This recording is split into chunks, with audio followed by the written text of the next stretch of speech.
Pagkatapos mong iangat, ikaw naman yung nilaglag. Marami ng ganyang kwento.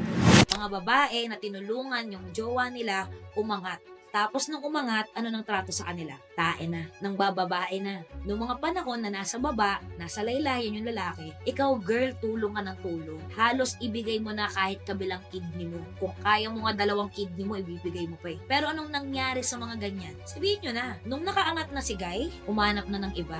Kinuha na yung pangarap nilang babae.